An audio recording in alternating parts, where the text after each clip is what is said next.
I thought I'd make a quick video about how to change very little except for getting wider. That's pretty much what I've been doing during the pandemic. Oh, seriously, suppose somebody gives us a 4-bit number and they ask us to turn it into a 5-bit number, keeping the meaning of the number the same. So we've got 4 input bits, 5 output bits, and let's write the place values.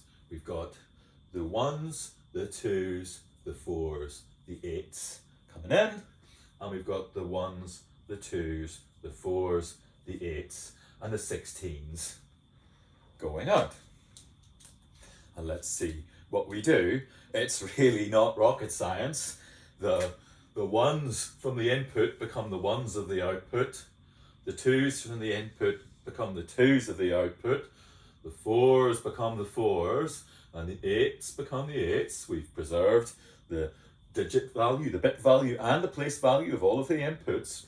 So we now just have to figure out what's going out on the 16. And it would be a terrible shame if we accidentally added 16 to our number. So we've really got to make sure that a 0 comes out on the 16s. That's to say, to make an unsigned number wider, you shove a 0 on the front. Now, how do you do that? Well, on a good day, I'll give you a supply of constant 0. But what if I'm a bit grumpy? Well, then I won't. But don't panic, because it's really easy to make a supply of constant 0 if you have any signals at all. All you have to do is tell a lie. The easiest lie to tell is that any old signal you like is both true and not true at the same time. That'll get you a 0.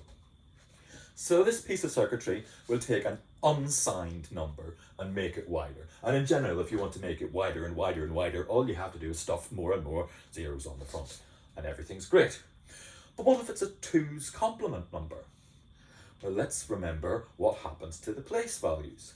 In 2's complement representation, the leftmost place value is always negated.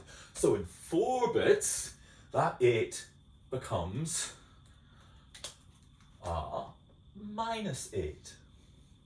Whereas with 5 bits in the output, it's the 16s which are negated. So, does our circuit still do the right thing? Well, let's start with non-negative numbers, with the 0 in the sign bit. Then we're preserving bit value and place value for the 1s, the 2s, the 4s. And then no -8 comes in, no 8 comes out, no -16 comes out. So 0 turns into 0. That's great. But what if a 1 comes in on the sign bit? Then we've got a -8 coming in, but we're sending out a +8 and a 0 on the -16s. Whoops! We've accidentally added 16 to the number. So what are we going to do? Well, if only when a 1 came in here, we could send a 1 out here, adding 16, and then another 1 out here, taking the 16 away again, that would do it. The -16 would counteract the +8, turning us back into a -8. So that's to say, when we have a 0 coming in the sign bit, we want a 0 in the 8s and a 0 in the sign bit coming out. If we have a 1 coming in, we want a 1 here and a 1 here. That's to say, the sign bit coming out should be a copy of the old sign bit.